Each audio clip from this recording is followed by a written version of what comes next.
한 번은 제가 항암 치료를 끝내고 저녁밥을 먹다가 잠깐 기절한 적이 있어요.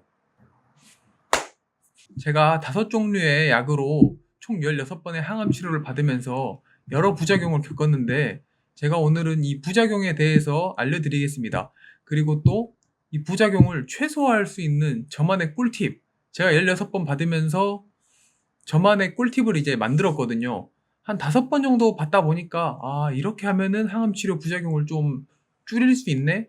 내가 제 몸으로 제가 한번 실험을 해봤습니다. 많이. 그거 꿀팁에 대해서 제가 한번 알려드리겠습니다. 일단 꿀팁을 말하기 전에 항암 치료 부작용이 뭐뭐가 있는지부터 설명드릴게요. 일단 제가 겪었던 항암 치료 부작용은 한 6개 정도 되는 것 같은데, 첫 번째 오심.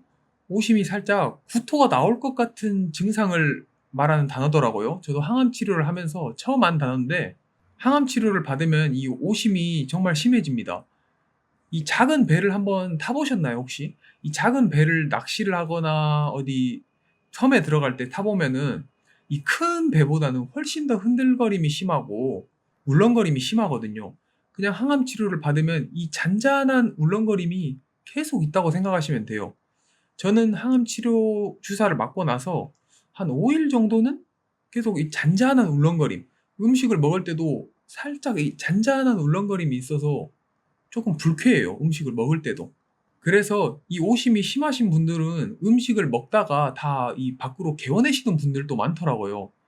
그래서 보통 많은 환자들이 가장 힘들어하는 게 이 오심인 것 같은데, 이 오심을 저는 최소화할 수 있는 방법은 탄산수에 레몬즙을 살짝 첨가해서 같이 마셔주니까 저는 훨씬 좋더라고요. 이 오심으로 울렁울렁 거리면서 구토를 할 것 같다 싶을 때 탄산수에 레몬즙 살짝 넣어서 마셔주면은 이 울렁거림이 확 가시더라고요. 두 번째, 손발 저림. 항암 치료를 받으면은 이 손끝, 이 손가락, 이 끝마디랑 발가락 끝마디가 막 저려와요. 아무 느낌이 안 날 정도로 저릿저릿한 느낌이 나요. 이거는 제가 뭐 손을 따뜻하게 해보기도 하고, 손을 마사지 해보기도 하고, 뭐 여러 가지 방법들을 해봤는데, 큰 효과를 본 거는 없었는데, 본인이 손가락 끝을 마사지 해주는 게 저는 그나마 해결하는 방법 중에 하나였던 것 같아요. 그리고 아무래도 이게 좀 혈액순환이랑 저는 관련이 있다고 생각해서 혈액순환을 좋게 만들어주면은 좀 더 개선이 될 것 같습니다. 이 손발 저림은 어쩔 수 없는 거라서 그렇게 큰 방법은 없습니다. 근데 항암 치료가 끝나면은 금방 다시 돌아오니까 걱정 안 하셔도 됩니다. 3번, 현기증. 이 현기증은 항암 치료의 부작용일 수도 있고 아니면 여러 번의 항암 치료가 누적이 되다 보면 이 헤모글로빈 수치가 계속 낮아지거든요. 헤모글로빈 수치가 낮아지면서 이 현기증이 더 심해지는 경우가 있더라고요. 저는 항암 치료를 받으면서 부작용으로도 현기증을 느꼈었고, 헤모글로빈 수치가 낮아지면서 생기는 현기증도 겪었는데 이 두 가지는 좀 차이가 있는 것 같더라고요. 일단 헤모글로빈 수치가 낮아지면서 겪는 현기증은 이 헤모글로빈이 산소를 운반하는 역할을 하다 보니 좀 숨이 가쁘거나 이럴 때 어지러움증이 너무 심해요. 저는 이런 정보를 모르고 있다가 그냥 건강에 좋을 것 같으니까 그냥 뒷산 등산을 했는데, 뒷산 등산을 하는데 이 헤모글로빈 수치가 낮아서 그런지 막 현기증이 나더라고요. 그때 너무 어지러워서 이렇게 나무 잡고 머리 대고 이렇게 계속 같이 빙빙 돌았던 기억이 있어요. 그러니까 항암 치료를 받고 계시는 분들은 숨이 좀 찰 것 같은 운동을 할 때는 무조건 같이 보호자를 동행시키는 게 좋습니다. 언제 어디서 어지러움증이 생길지 모르기 때문에 꼭 주의하십시오. 예를 들어 제가 산에 혼자 갔으면은 이 어지러움증 때문에 갑자기 어디로 떨어질 수도 있는 거고, 이러한 위험이 엄청 크기 때문에 꼭 보호자랑 같이 가시는 걸 좀 추천드립니다. 그리고 항암 치료 부작용에 의한 현기증이 나타날 때가 있는데, 제가 첫 항암을 했을 때 이 현기증 증상이 가장 심했어요. 항암 치료를 끝내고 저녁밥을 먹으려고 하는데 이제 숟가락으로 밥을 한 술 딱 떴는데 갑자기 이 세상이 다 도는 것 같더라고요. 진짜 저는 이렇게 가만히 있는데 이 세상이 이렇게 막 도는 느낌이 나더라고요. 그러면서 앞에가 이 시야가 점점 흐려지면서 하얀 색깔밖에 안 보였어요. 그래서 살짝 반 기절한 상태로 잠깐 기절을 했던 것 같아요. 그래서 저는 항암 치료가 끝나면은 그때 저녁밥을 먹거나 아니면은 저녁밥을 먹고 화장실을 갈 때는 항상 보호자랑 동행을 했어요. 언제 이렇게 어지러워서 갑자기 쓰러질지 모르니까 저는 무서워서 항상 보호자랑 동행을 했고, 항암 치료를 지금 받는 중이시거나 예정이신 분들은 꼭 항암 치료를 끝내고 안심하지 마시고 보호자랑 2, 3일은 동행하는 걸 전 추천드립니다. 네 번째 부작용, 변비. 저는 변비로 왔는데 이 부작용이 설사로 오는 분들도 있더라고요. 항암 치료를 하면은 계속 막 설사를 하는 분도 있고 저처럼 이렇게 변비를 겪는 사람도 있는데 저는 변비파였어요. 변비파라고 하면 좀 이상한가? 여튼 변비라는 부작용을 겪었는데 항암 치료를 끝내고 나면은 한 5일간은 변비 때문에 아예 변을 보지 못했어요. 근데 또 어떤 사람들은 이 변비 때문에 엄청 힘들어하는 분들도 계시더라고요. 아무래도 이 장 속에 계속 노폐물은 쌓이는데 이걸 비워내지 못하니까 가스도 못 나가고 배가 계속 땡기고 배가 아프고 그래서 고통을 호소하시는 분들이 계셨는데 저는 그냥 변비가 생겼을 뿐 배가 아프거나 뭐 장이 아프거나 뭐 그런 건 없었고 그냥 5일 동안 왜 변이 안 나오지 하는 걱정감? 그거밖에 없더라고요. 근데 크게 걱정 안 하셔도 되는 게 한 5일에서 6일 정도 지나면은 그 5일치가 한 번에 다 나오더라고요, 저는. 좀 더러운 이야기라서 죄송한데 진짜 5일치가 한 번에 나오니 그런 건 걱정 안 하셔도 되고, 너무 심하면은 변비약을 처방해 달라고 하시면은 변비약을 처방해 주시니 변비약을 처방받아서 변비를 극복하시길 바랍니다. 다섯 번째 부작용은 방광염입니다.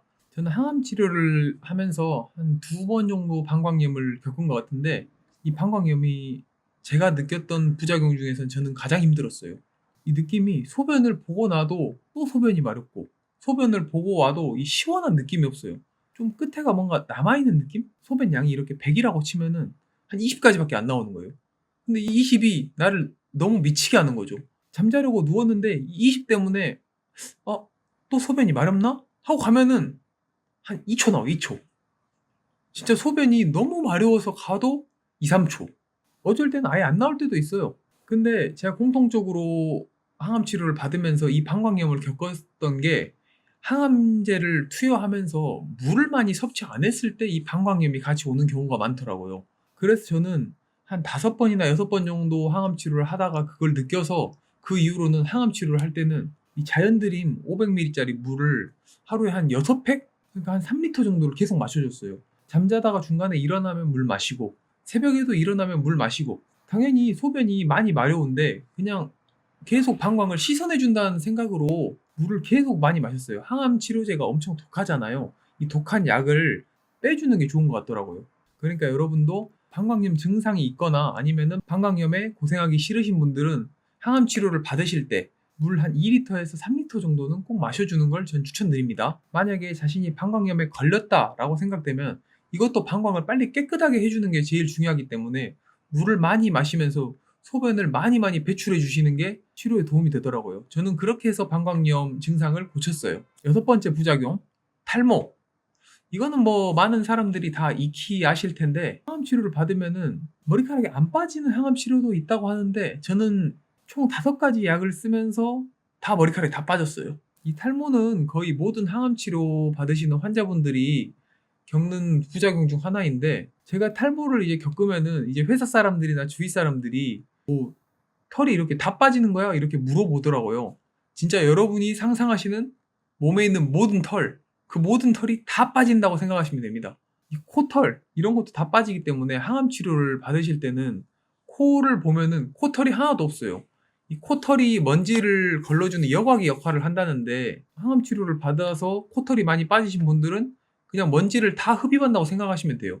그러니까 항암 치료를 받으시는 분들은 무조건 마스크를 쓰는 게 필수입니다. 그리고는 뭐 여러분이 지금 상상하고 계시는 그 모든 털들이 다 빠집니다. 근데 걱정 안 하셔도 되는 게 항암 치료가 끝나면은 모든 털이 다 나기 시작합니다. 그러니까 걱정 안 하셔도 돼요. 근데 예전보다 이 머리카락이나 다른 털들이 조금 더 얇아진 느낌이에요. 저도 지금 머리카락을 보면은 머리카락이 있는데 조금 더 이 머리카락이 얇아요.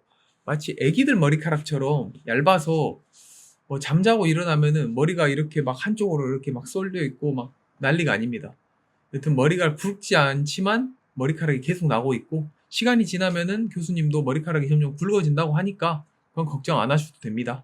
오늘은 이렇게 항암 치료 부작용에 대해서 한번 제가 말해 봤는데 도움이 되셨으면 정말 좋겠네요. 제가 말한 것 중에 제가 가장 중요하다고 느낀 거는 그냥 항암 치료 받을 때 물을 꼭 충분히 마시자. 이게 저는 가장 중요한 것 같아요. 예방할 수 있는 것도 있고 예방할 수 없는 것도 있는데 이 물 마시는 거는 그냥 내가 하면 예방이 되는 거기 때문에 꼭 충분한 물을 섭취해 주시기를 저는 적극 추천드립니다.